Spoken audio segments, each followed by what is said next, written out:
tanto ruido confunde. ¿Qué o quién estará detrás? ¿Te atreves a abrir? En la web suena más fuerte y claro. Cabecera MX presenta El Timbre. Iniciamos.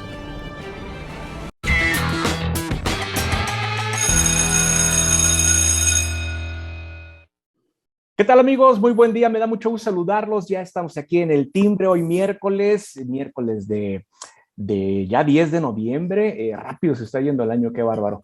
Y pues lo invito a usted que nos escucha y nos ve a través de las redes sociales de Cabecera, pues a que nos siga a través de las mismas, denle like al canal de YouTube, así como en Telegram puede usted encontrarnos también, suscríbase y recibirá toda la información que día a día se sube en este portal, en esta red social de Telegram. Bienvenidos una vez más. Saludo con mucho gusto a mis compañeros que en este día miércoles. Surya Palacios, ¿cómo estás, Surya?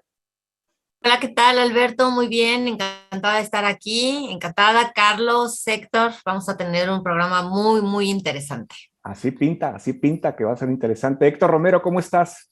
Hola, pues buenos días a todos y coincido con Surya que va a ser 2 o 3 temas que tratemos el día de hoy históricos. Así es. Carlos Maguey, ¿cómo estás? Qué gusto verte. ¿Qué tal? ¿Cómo están? Buenos días, Héctor, Surya, Alberto. Sí, el día pinta bueno y además pinta bueno con lo que ha sucedido, lo que sucedió ayer, pero pinta bueno con lo que va a suceder hoy a mediodía, que estará el presidente en Temacapulín. Así es, también otro tema que pues interesa, sobre todo interesa acá en el estado de Jalisco. Y bueno, pues vamos a dar inicio a este tema y sobre todo pues cómo vieron la comparecencia de el presidente. Hay que recordar que México pues tiene la presidencia del Consejo de Seguridad de las Naciones Unidas y bueno, el presidente estuvo en esta comparecencia. Yo no sé si lo que dijo fue oportuno o inoportuno, era el foro para hacerlo o no, pero bueno, de eso de pedir recursos, pues como que, digo, desde mi punto de vista, creo que no era el foro, pero la mejor opinión es la de ustedes, mis compañeros que están aquí presentes. Surya, ¿cómo viste esta comparecencia del presidente de Nueva York? Es la segunda ocasión que sale del país, ¿no? Sí, así es la segunda ocasión, ya ves que él no es muy afecto a conocer el mundo. Pues tienes razón, coincido contigo, Alberto. A mí me parece que no es el foro, la presidencia pro tempore del Consejo de Seguridad de la ONU. Hay que recordar que, bueno, que después de la Segunda Guerra Mundial se creó la ONU y los países que ganaron la Segunda Guerra Mundial son los que conforman el Consejo de Seguridad, con voz, voto y veto, que es muy importante señalarlo. Y a lo largo de los años, durante el siglo pasado, siglo XX, se fue abriendo club muy cerrado de quienes de los países más poderosos que se convirtieron en hegemónicos, digamos, en términos geopolíticos, precisamente por el contexto histórico de la Segunda Guerra Mundial, pues fueron abriéndolo y se tienen, digamos, ya miembros no permanentes que tienen voz, pueden tener también voto, pero obviamente no tienen capacidad de veto. Es decir, que las decisiones importantes en el mundo, en términos geopolíticos, militares, de seguridad, las siguen teniendo los países ganadores de la Segunda Guerra Mundial. Entonces, en esta ocasión le toca a México, va el presidente López Obrador, y en un contexto que me parece que nunca terminó de entender y que sus asesores, incluyendo al canciller Marcelo Ebrard, pues no se lo explicaron. Porque a mí sí me parece que el estar en una sesión del Consejo de Seguridad de la ONU no era precisamente para hacer las propuestas y de manifestar la forma en que lo hizo su discurso, porque ahí se tratan otro tipo de temas, mucho más generales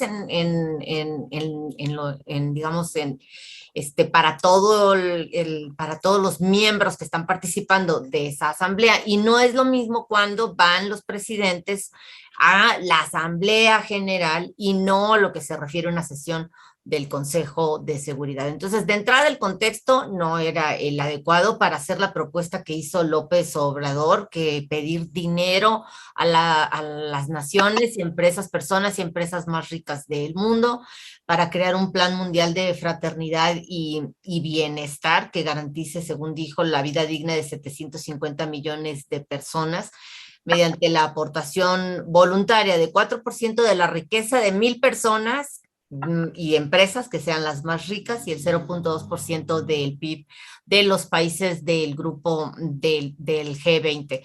Ese no era ni el momento ni el lugar específico dentro de las Naciones Unidas para hacer esa propuesta. Y bueno, lanza, digamos, este plan que de su idea, de su autoría, que lleva, claro, el apellido de bienestar, ¿no? Porque antes hace, digamos, como una especie de diagnóstico y dijo que nunca en la historia la ONU ha hecho algo realmente sustancial en beneficio de los pobres, lo cual también nos habla de una segunda ignorancia. También ignora el contexto, el lugar en donde estaba, el Consejo de Seguridad, para qué sirve y qué es lo que se habla ahí.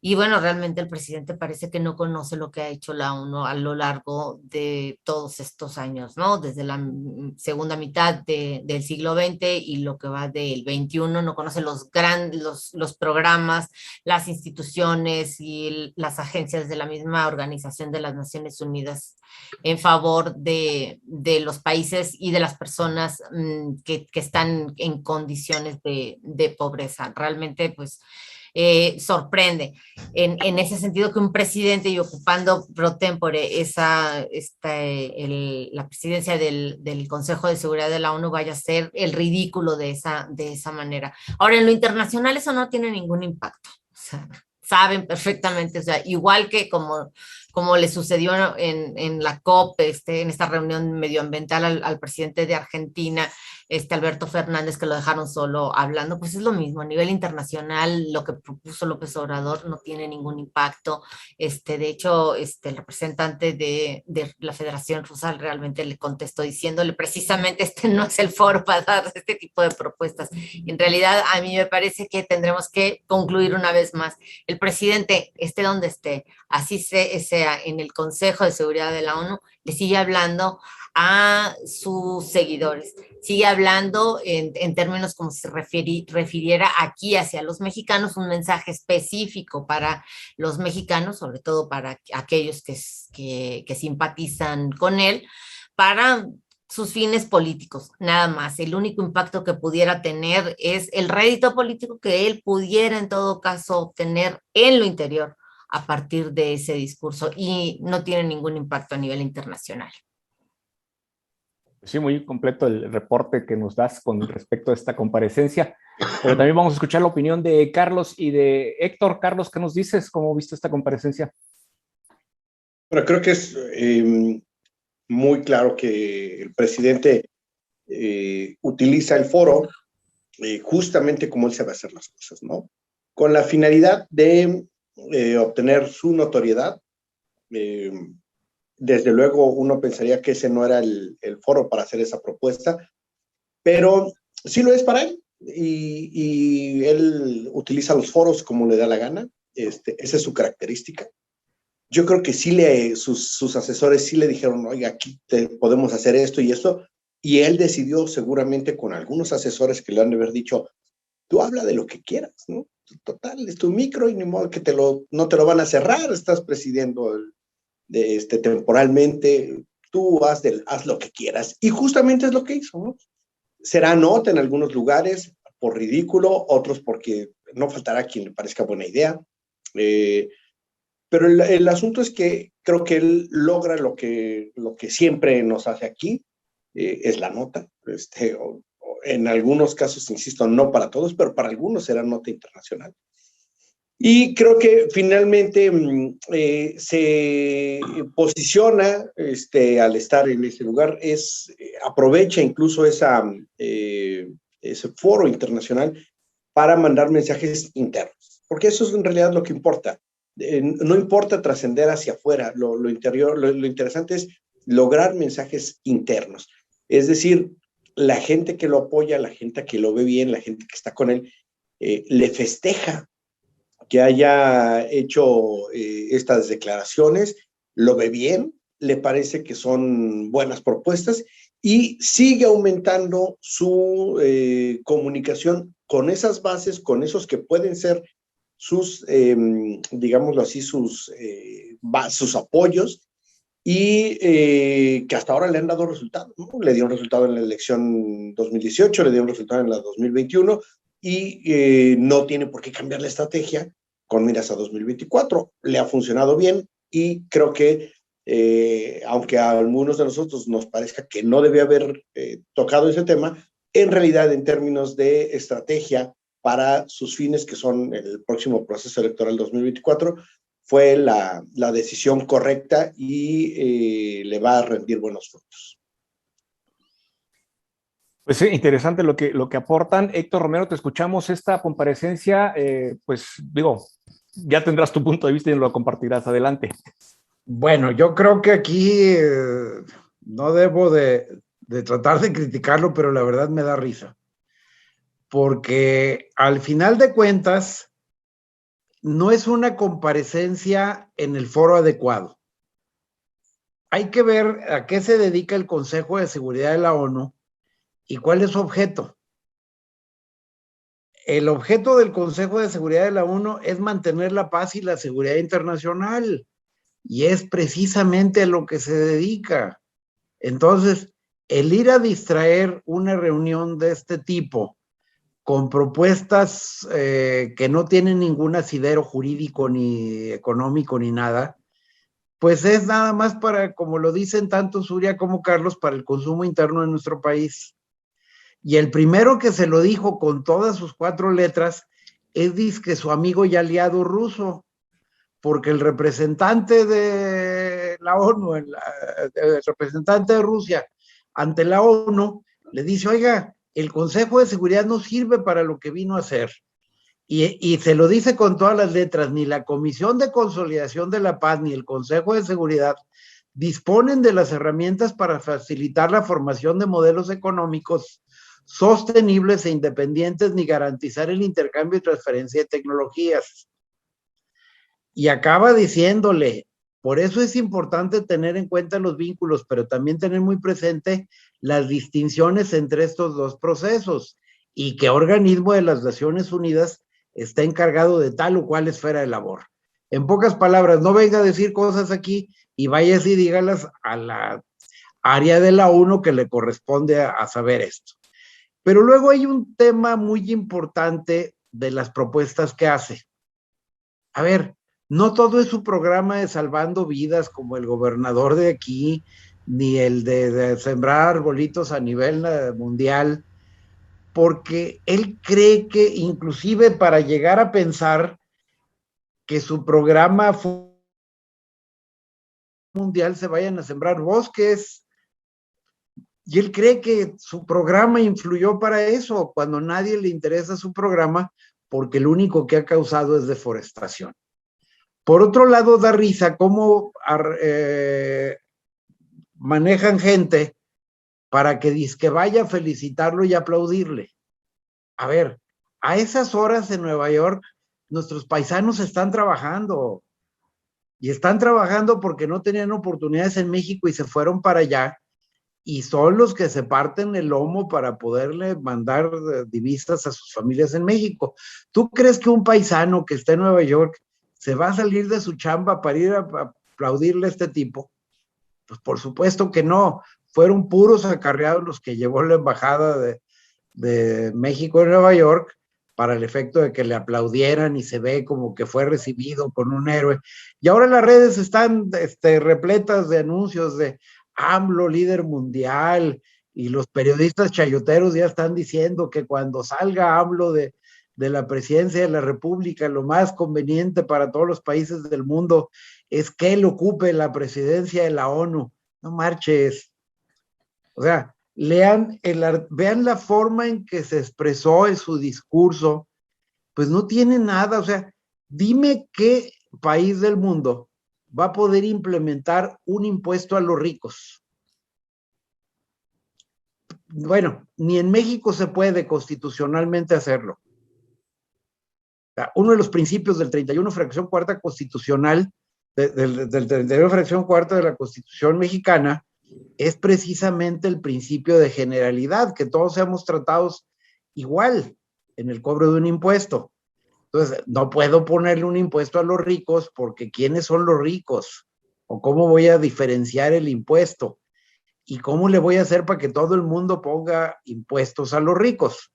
Si a mí me pones hoy un impuesto en México a los ricos, mañana cambio mi domicilio fiscal a otro país y me voy a un paraíso fiscal, que es lo que hacen las grandes compañías transnacionales.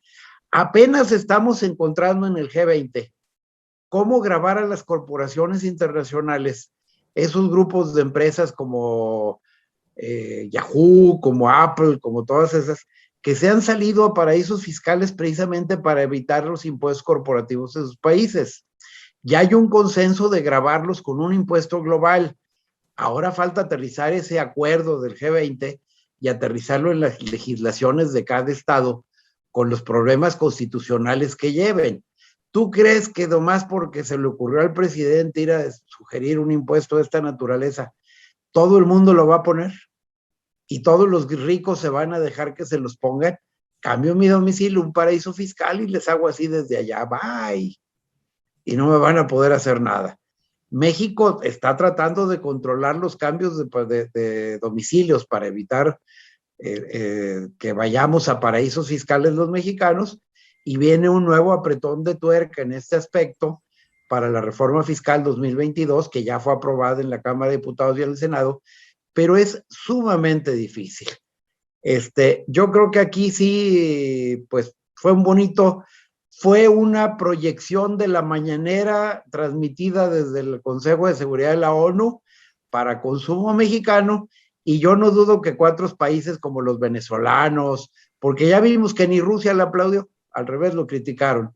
Entonces, pero eso sí, mañana vamos a ver a Argentina, a Nicaragua, a Venezuela diciendo, qué bruto, qué mensaje, qué bonita forma de buscar la paz y el futuro de la humanidad.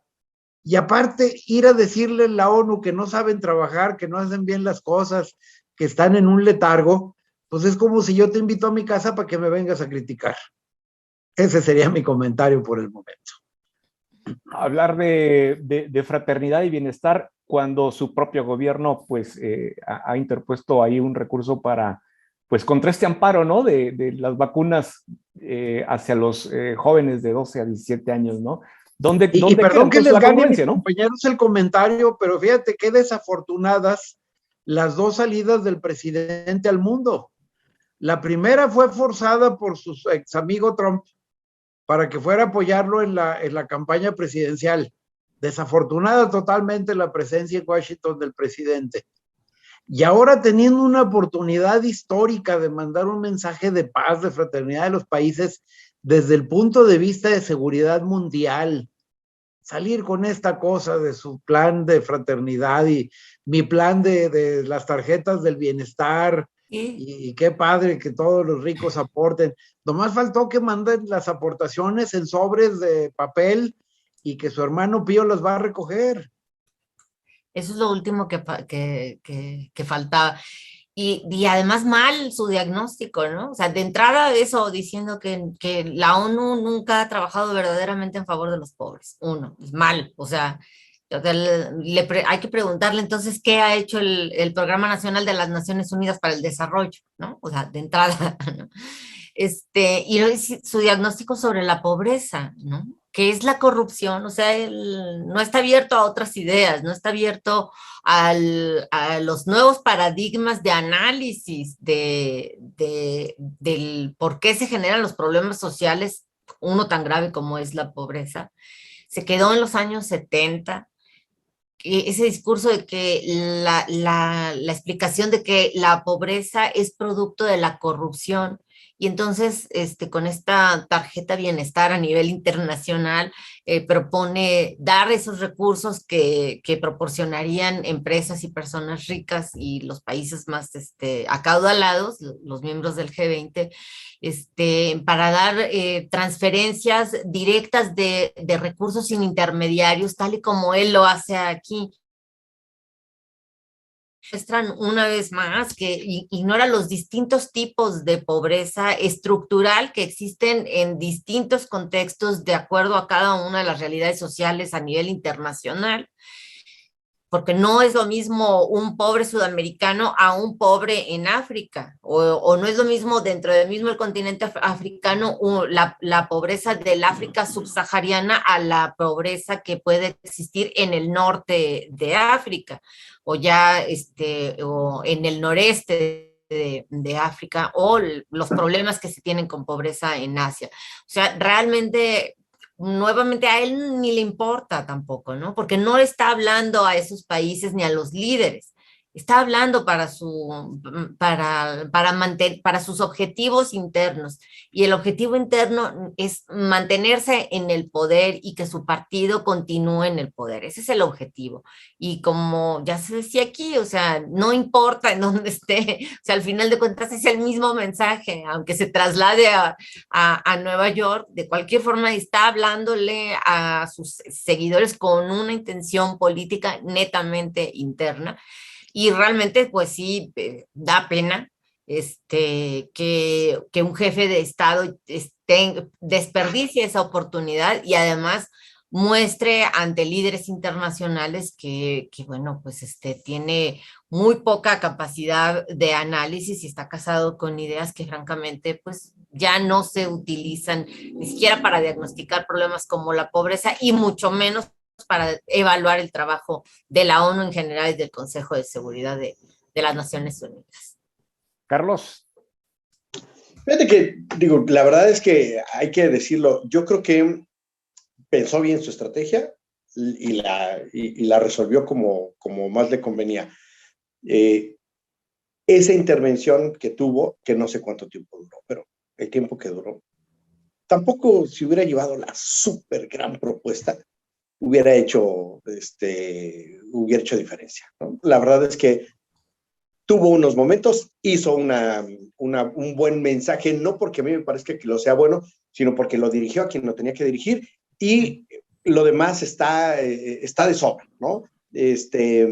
Tampoco es que si hubiera llevado la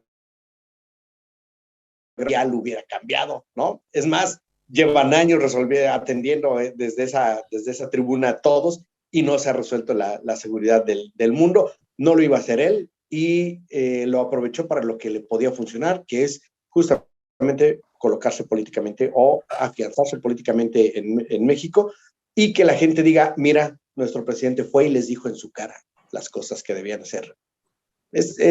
A mí me parece que es una movida genial, no me parece correcta, pero me parece que en términos de estrategia para lo que él busca, fue muy buena. Solo faltó decirles neoliberales. Gracias. Pero bueno. Bueno, vamos a... Sí, ¿verdad? Vamos a continuar con el siguiente tema que también es de interés para usted. Obviamente, la mejor opinión es la que usted se genera, y compártanlo a través de las redes sociales. El fin de semana hubo una boda que ha generado, pues, descalabros, tropiezos en funcionarios. Bueno, ya, pues, la secretaria de Turismo de la Ciudad de México pues renunció. Asimismo, Santiago Nieto, como titular de la Unidad de Inteligencia Financiera, también renunció. Y bueno, pues, ¿qué más hay de esta boda tan polémica que querían pasar desapercibida y pues resultó con toda la publicidad habida y por haber? Surya. Realmente, pues, como se está diciendo en redes sociales, comer pato, subirte a un avión, un vuelo particular, y casarte, aunque sea en un país como centroamericano, pues le sale caro, ¿no? O sea, realmente que Santiago Nieto Castillo, hoy ya ex titular de la Unidad de Inteligencia Financiera, había pedido a los invitados de su boda con la consejera del Instituto Nacional Electoral, Carla Humphrey, pues máxima discreción, que acudieran precisamente por eso se hizo en el extranjero, aunque es aquí cercano, en Guatemala, en Antigua Guatemala, su enlace matrimonial, pues quería mantener la discreción, para que no se viera, pues, cierto derroche en términos de la perspectiva de la austeridad republicana que exige López Obrador a sus funcionarios, o que presuntamente deben de vivir tanto como funcionarios y servidores públicos, actuando como tales, digamos, cumpliendo sus funciones, pero también le exige esa misma austeridad en su vida privada, o al menos que disimulen, pues, porque en realidad todo el gabinete de López Obrador sigue viviendo como viven todos los políticos en este país. No hay ninguna diferencia. La diferencia es de que te descubran, haya detalles y se publica en medios de comunicación y sobre todo en redes sociales, que fue el caso de Santiago Nieto. Le costó el puesto en una institución que ha sido emblemática en el combate a la corrupción y a los delitos de cuello blanco, el combate al uso de recursos ilícitos y de transferencias de este tipo, incluso también el combate a las factureras, etcétera. Creo que se haya dado en estas circunstancias su salida en la UIF también tiene partes negativas, como lo son el utilizar a la institución y sus investigaciones como medio de presión política.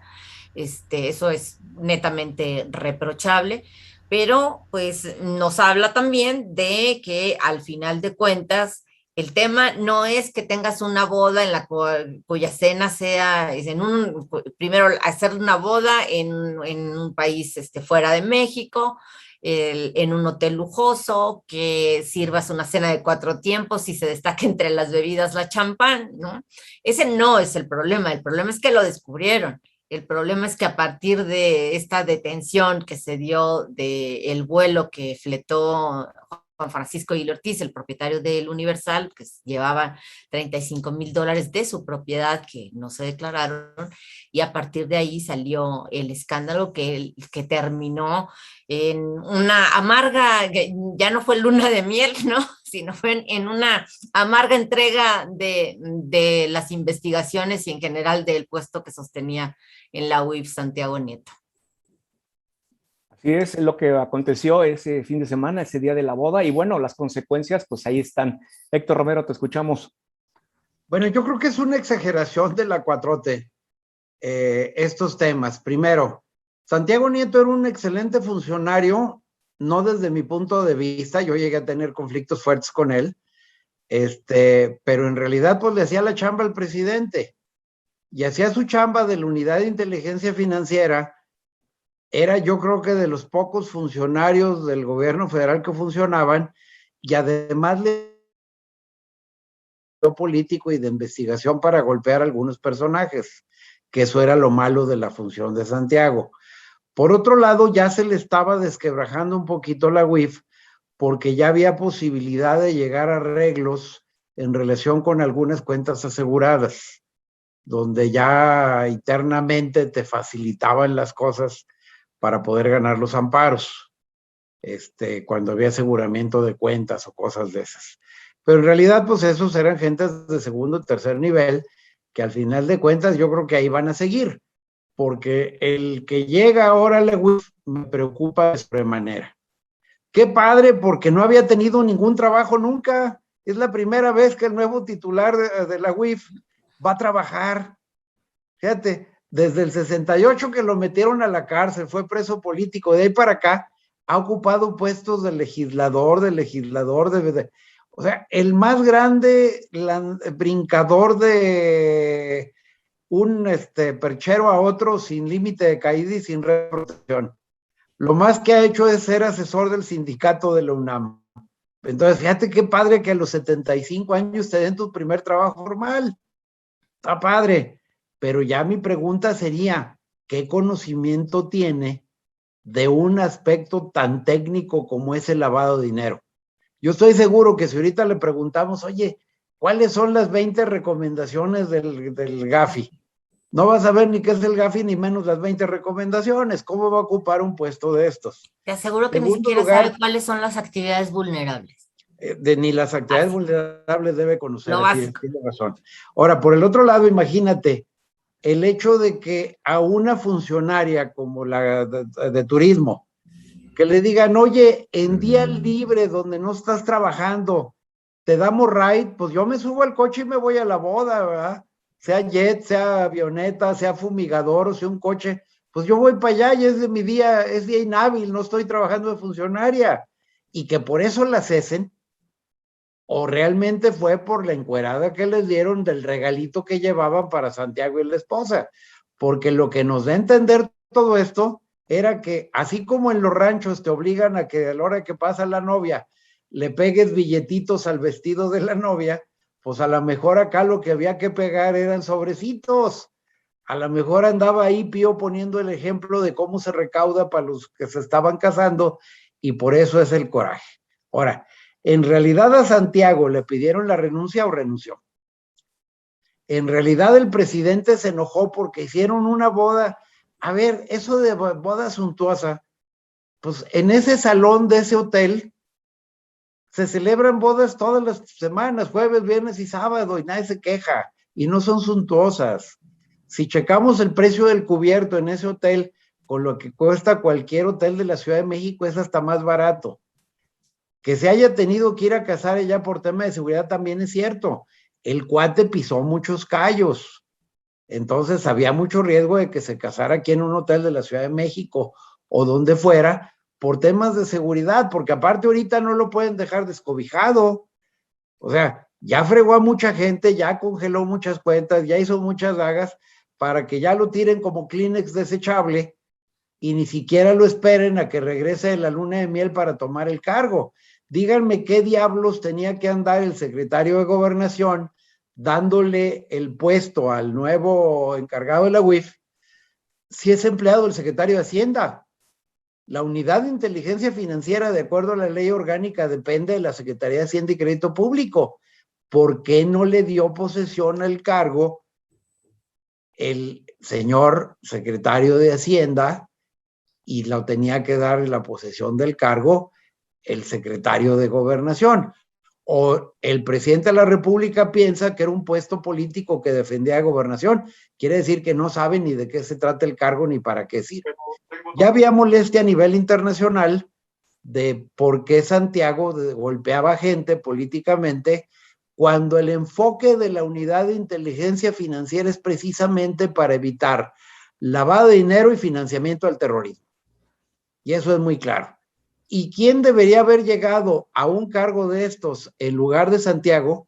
Pues una persona que conozca y esté involucrada en el tema y no volver al tema de 90% honrados, 10% incapaces, que es la regla general de la 4T. Entonces, pues está muy bien, ya le dieron chamba por primera chamba, insisto, en su vida, Pablo. A Pablo Gómez. Qué bueno que ya tiene chambita. Fíjate qué padre a los 75 años que te den tu primer trabajo formal de encargado de algo. Pero, ¿y técnicamente qué? Es otra regresión a hace 20 años, porque de aquí a que el señor se capacite y sepa en dónde está parado, porque ni equipo va a llegar y va a traer, los de adentro van a hacer lo que quieran. Y vamos a empezar con los grandes arreglos para levantar los amparos por los aseguramientos. Eso es lo que creo que va a pasar. Carlos, te escuchamos con tu opinión. Bueno, yo creo que no es que el presidente no supiera que dependía de la Secretaría de Hacienda.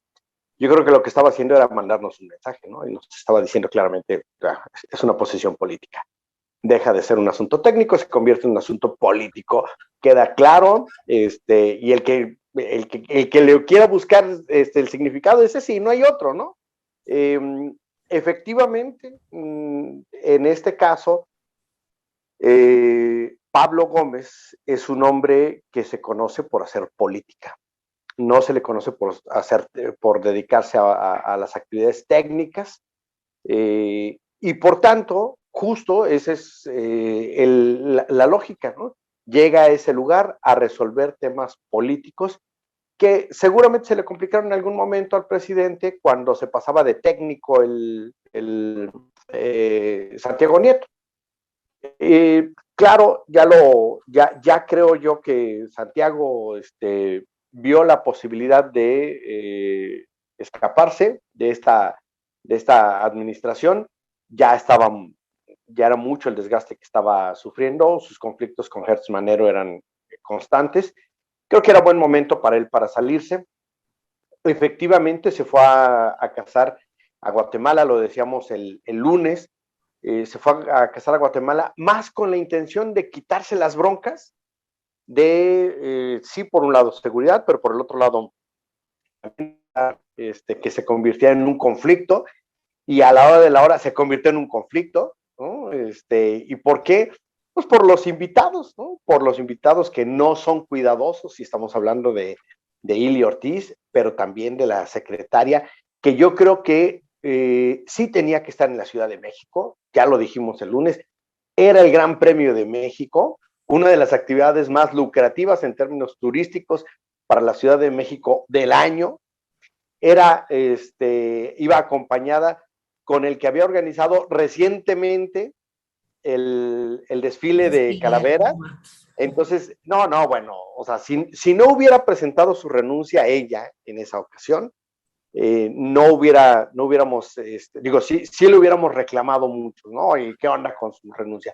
Presentó su renuncia y el coletazo no solamente alcanza, bueno, pues nadie puede correr a Ili Ortiz, ¿verdad? De su chamba. Entonces, pues lo que queda es Santiago. Y creo que le ayuda incluso. Tampoco creo que le haga falta chamba. Debe tener sus ahorritos el señor. Y lo importante es esto, justamente, ese viraje que el presidente manda decir con todo el cinismo de su encargo, deja de ser un asunto técnico y se convierte en un asunto netamente político. Por eso está Pablo Gómez.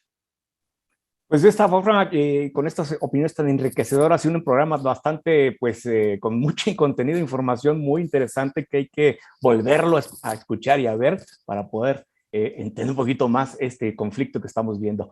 Gracias, gracias Surya, gracias Carlos, gracias Héctor, y bueno, pues vamos a darle seguimiento a todo esto, a ver qué cosas trae de nuevas en esta semana, y ya por ahí nos decías que también hay otros pendientes, Carlos, pero bueno, esperemos en el próximo ver qué pasa con el tema Capulín. Ya estaremos platicándolo seguramente aquí el próximo viernes. Gracias una vez más, que tengan una excelente semana, cuídense mucho, hasta entonces.